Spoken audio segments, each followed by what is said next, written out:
Hello everyone. स्वागत है आप सबका मेरे चैनल सिविल सर्विस पॉइंट में। तो आज के इस वीडियो में हम 21 अगस्त 2021 के करंट अफेयर्स करने वाले हैं। तो ये सारे करंट अफेयर ये बहुत ही अच्छी तरीके से मैंने लिखे हैं। जो आंसर होगा उस आंसर की सारी चीज़ें एक्सप्लेन करी है मैंने, उसका क्या कुछ सारे रिलेशन उसके बताया है मैंने। अगर आप एक क्वेश्चन करेंगे तो एक में आपके कम से कम 15 से 20 क्वेश्चन हो ही जाएंगे। तो वीडियो को पूरा देखिएगा एंड तक, बिना स्किप करे वीडियो देखा, क्योंकि इसमें बहुत सारी इंपॉर्टेंट चीज़ बता रखी है मैंने। और ऐसे ही बहुत सारे कमेंट, बहुत सारे जो मैंने हैं, बहुत सारे पीडीएफ पड़े हैं मेरे पास, मैंने बनाया अपने खुद के बनाए हैं बहुत ही अच्छे अच्छे छाट कर। तो आप उनको देखिएगा। और इसके साथ आज से मैं ये सीरीज़ चालू कर रहा हूँ, तो मैं अपनी प्लेलिस्ट में सारे वीडियो एक साथ अपलोड करूँगा। तो आप जाके सारे वीडियो को देखिएगा, और वीडियो अच्छा लगे तो वीडियो को लाइक ज़रूर करिएगा। तो हम चलते हैं अपने क्वेश्चन की तरफ। तो हमारा फर्स्ट क्वेश्चन है, किस राज्य की दो मिठाई सरभजा और सरपुरिया को भौगोलिक संकेत जीआई टैग प्रदान किया गया है? तो जीआई टैग किसको प्रदान किया गया है? पश्चिम बंगाल की जो दो मिठाई है सरभजा और सरपुरिया, ये पश्चिम बंगाल की मिठाई है, तो इनको दिया गया है। तो डी आंसर हमारा सही है इसका। अब इसके इंपॉर्टेंट पॉइंट है, तो ये तो है जो सरपुरिया और सरभजा वो मिठाई कहाँ की है? वो पश्चिम बंगाल की। और कहाँ की है? पश्चिम बंगाल में कृष्णनगर और नादिया जिले की। ठीक है, यहाँ पे ज़्यादा बनाई जाती है। अब जीआई टैग जोग्राफिकल इंडिकेशन में बता देता हूँ इसको मैं। जीआई टैग किसी भी उत्पाद के लिए एक प्रतीक चिन्ह के समान होता है। ठीक है, प्रतीक चिन्ह के समान होता है, मतलब कोई सा चिन्ह दिया गया है इनको। यह उत्पाद की विशेष भौगोलिक उत्पत्ति, विशेष गुणवत्ता और पहचान के आधार पर दिया जाता है। मतलब कोई अच्छी अच्छी चीज़ें होती है, जैसे बहुत अच्छी चीज़ होती है, उनको ही दिया जाता है ये जीआई टैग। अब यहाँ पे पश्चिम बंगाल के बारे में बता देता हूँ। वेस्ट बंगाल, पश्चिम बंगाल की राजधानी क्या है? कोलकाता। अब पश्चिम बंगाल की मुख्यमंत्री है ममता बनर्जी। ठीक है, ये कांग्रेस पार्टी से है। और पश्चिम बंगाल का गवर्नर कौन है अभी? जगदीप धनखड़। जगदीप धनखड़ है। ठीक है, पश्चिम बंगाल के मुख्य न्यायाधीश कौन है अभी? टीबीएन राधाकृष्ण राजेंद्र, ये उनका नाम है। राजेश बिंदल एक्टिंग। ठीक है, ये इनका फुल फॉर्म था। पश्चिम बंगाल की लोकसभा सीटें कितनी है? 42 सीटें। राज्यसभा की सीटें कितनी हैं? 16 सीटें। विधानसभा की कितनी सीटें हैं? 294 विधानसभा की सीटें हैं। अब पश्चिम बंगाल के 5 पड़ोसी राज्य कौन कौन से हैं? ये भी एक अच्छी इंपॉर्टेंट क्वेश्चन है। असम, सिक्किम, बिहार, झारखंड और उड़ीसा, ये इसके पांचों आसपास के राज्य हैं। ठीक है, पश्चिम बंगाल के 3 पड़ोसी देश भी है। तो कौन कौन से? बांग्लादेश, नेपाल और भूटान, ये तीनों पश्चिम बंगाल के आसपास के देश है। ठीक है, पश्चिम बंगाल की राजकीय पशु फिशिंग कैट। ठीक है, फिशिंग कैट है, वो राजकीय पशु है पश्चिम बंगाल की। और राजकीय पक्षी कौन सा है? किंगफिशर। और राजकीय वृक्ष कौन सा है? डेबिल वृक्ष। जो डेबिल वृक्ष है वो राजकीय वृक्ष है वहाँ का।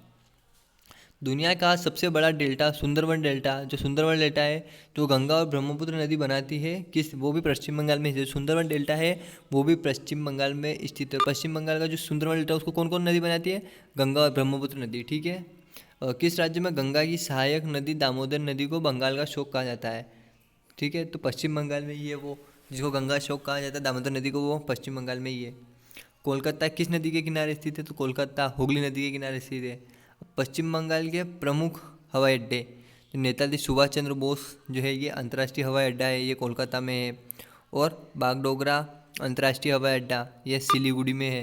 ये सब पश्चिम बंगाल में ही है। ठीक है, अब अपन देखते हैं ये पश्चिम बंगाल के और भी है।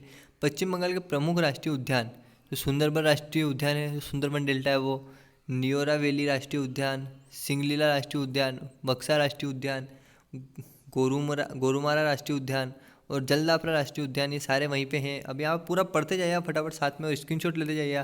पश्चिम बंगाल के प्रमुख बांध, फरक्का बांध गंगा नदी पे है, दुर्गापुर बांध दामोदर नदी पे है, कंसाबित बांध, ये कंसाबित नदी पे ही है, ये नदी का नाम भी और यही इसका बांध है। पश्चिम बंगाल के कौन कौन सा त्यौहार है? दुर्गा पूजा वहाँ का प्रमुख त्यौहार है।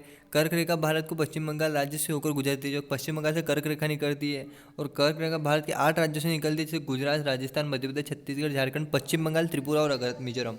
ठीक है, अब अपन अपने सेकंड क्वेश्चन की तरफ बढ़ते हैं। भारत और किस देश के बीच द्वीपीय समुद्री अभ्यास, जो जायरा अल बहर का दूसरा संकरण आयोजित है। ठीक है, तो ऐसा कौन सा है? कतर, जो कतर देश है उसके साथ है अपना।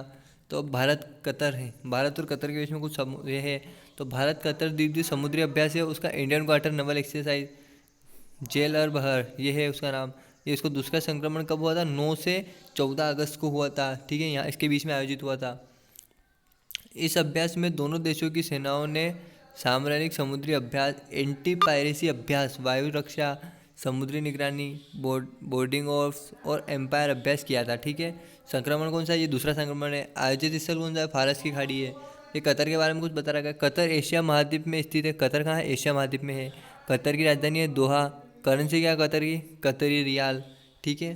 कतर के प्रधानमंत्री कौन है? शेख खालिद बिन खलीफा बिन और अब्दुल अली अल थानी।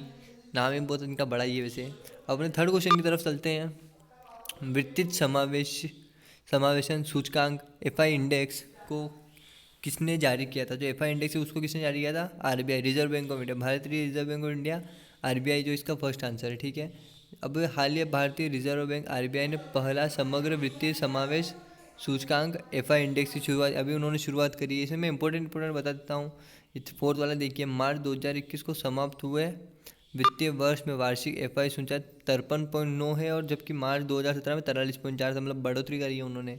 आरबीआई भारतीय रिजर्व बैंक है ना, उन्हें आरबीआई रेगुलेटर कहा जाता है। जो भारत में जितने भी बैंक हैं उन्हें आरबीआई रेगुलेटर कहते हैं, और रिजर्व बैंक ऑफ इंडिया है भारतीय फुल फॉर्म।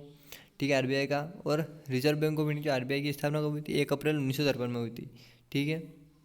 आरबीआई की बैंक स्थापना अधिनियम के प्रभाव के अनुसार 1 अप्रैल 1935 को हुई थी। भारतीय रिजर्व बैंक अधिनियम 1934 के अंतर्गत हुई थी। ठीक है। अब मैं इसको इंपॉर्टेंट क्वेश्चन ही बताता हूँ। विश्व मच्छर दिवस जो वर्ल्ड मॉस्किटो डे है 2021 में कब मनाया जाता है? तो वो मनाया जाता है 20 अगस्त को। ठीक है, अभी मनाया जाता है, कल ही मनाया गया था वर्ल्ड मॉस्किटो डे। तो ये बहुत इंपॉर्टेंट आ गया है, इंपॉर्टेंट पॉइंट है। अब ये 2021 की थीम, जो वर्ल्ड मॉस्किटो डे उसकी 2021 की थीम क्या थी? ये जीरो मलेरिया लक्ष्य तक पहुंचना, reaching the zero malaria target. ठीक है, ये इसकी थीम थी। सिर्फ इंपॉर्टेंट बता रहा हूँ मैं। अब ये वाचुआ फेस्टिवल, जो वाचुआ फेस्टिवल है ये किस राज्य में मनाया जाता है? ये है असम में मनाया जाता है। ठीक है, सी ऑप्शन हमारा राइट आंसर है। जो वाचुआ महोत्सव है वो तिवा जनजातियाँ समुद्र द्वारा मनाया जाता है। तिवा जनजातियाँ है असम की, उनके उसमें मनाया जाता है। अब बहुत महोत्सव के बारे में दे रखा है, मैं आपको इंपॉर्टेंट 6 क्वेश्चन बता देता हूँ। भारतीय नौसेना और किस देश के नौसेना ने हिंद प्रशांत क्षेत्र में शांति, सुरक्षा और स्थिरता को प्रोत्साहित करने के लिए समझौता किया है? तो जो ऑस्ट्रेलिया और भारतीय नौसेना है, इन दोनों की सेनाओं ने समझौता किया अभी वहाँ पे। अब इंडियन नेवी, भारतीय नौसेना मुख्यालय कहाँ है? भारतीय नौसेना का नई दिल्ली में है। नौसेना दिवस है, नेवी डे कब मनाया जाता है? 4 दिसंबर को। नौसेना अध्यक्ष कौन है? एडमिरल करमबीर सिंह। और मालाबार नौसेना अभ्यास किन दो देशों के बीच आयोजित किया? मालाबार है नौसेना दिवस, ये भी आता है कि किन दो देशों के बीच में मालाबार नौसेना हुआ? तो कौन से? भारत, अमेरिका, जापान और ऑस्ट्रेलिया था। ठीक है, ऑप्शन में और भी दे सकते हैं ये। जो आईएनएस करनाज है वो भारतीय नौसेना में शामिल किया गया है। तो ये क्या है? ये एक पनडुब्बी है। ठीक है, ऐसे ही। अब 7th क्वेश्चन देखते हैं। प्रत्येक वर्ष 20 अगस्त को संविधान दिवस किस भूतपूर्व प्रधानमंत्री की जयंती के उपलक्ष्य में मनाया जाता है? तो राजीव गांधी की जयंती के उपलक्ष्य में मनाया जाता है ये दिवस। ठीक है, अगला क्वेश्चन देखते हैं। 8th क्वेश्चन, कोंकण एक्सरसाइज 2021, जो कोंकण एक्सरसाइज 2021 से भारत और किस देश के नौसेना के बीच मनाई जाती है? तो ये ब्रिटेन और भारत दोनों नौसेनाओं के बीच में मनाई जाती है। ठीक है, भारतीय नौसेना और ब्रिटिश नौसेना। कब हुआ था? 2004 से। ठीक है, सॉरी, हाँ, ये भारतीय नौसेना और उनके बीच में 2004 से मनाई जाती है। अब अपना अगला क्वेश्चन देखते हैं। 9th क्वेश्चन, किसने संयुक्त राष्ट्र शांति सैनिकों की सुरक्षा में मदद करने के लिए यूनाइट अवेयर तकनीक को शुरू करने की घोषणा की थी? तो वो है एस जयशंकर। जो एस जयशंकर है उन्होंने शुरुआत की थी इसकी। ठीक है, अगला क्वेश्चन देखते हैं। The house that G build पुस्तक के लेखक कौन है? ये पुस्तक का नाम the house that G build. तो इसके लेखक कौन है? सुरभि दहिया। जो सुरभि दहिया है इसके लेखक है। टॉप 5 बुक और उनके ऑथर के नाम दे रखे हैं। ठीक है, करुणानिधि ये पुस्तक है जो Karunanidhi a life of politics. ठीक है, इसके संध्या रविशंकर जो है इसके राइटर है।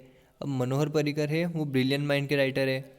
ब्रिलियंट माइंड सिंपल लाइफ के। ठीक है, पुस्तक का नाम है नितिन गोखले, मतलब नितिन गोखले इनके राइटर है। और नेम ऑफ द वुमन है उस पुस्तक का राइटर कौन है? जीत थाइल।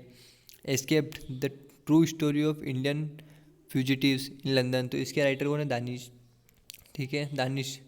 और जो युवा Bharat the heroes of today, तो इसके राइटर कौन है? देवीर सिंह भंडारी। अब यहाँ पे रिवीजन में मैंने सारे क्वेश्चन के आंसर दे रखे हैं। अगर आपने ऊपर सही से नहीं लिखे हैं तो अब यहाँ देख लीजिएगा। फर्स्ट का आंसर पश्चिम बंगाल, सेकंड का है कतर, थर्ड का आरबीआई है, चौथे का 20 अगस्त, पाँचवें का असम, और यहाँ पे 6th क्वेश्चन का ऑस्ट्रेलिया, 7th का राजीव गांधी, 8th का ब्रिटेन, 9th का जयशंकर और 10th का सूर्योदय। अगर आपको वीडियो अच्छा लगा हो तो वीडियो को लाइक ज़रूर करिएगा और हमारे चैनल सिविल सर्विस पॉइंट को सब्सक्राइब कर लीजिएगा ऐसे अच्छे अच्छे वीडियो देखने के लिए। Thank you.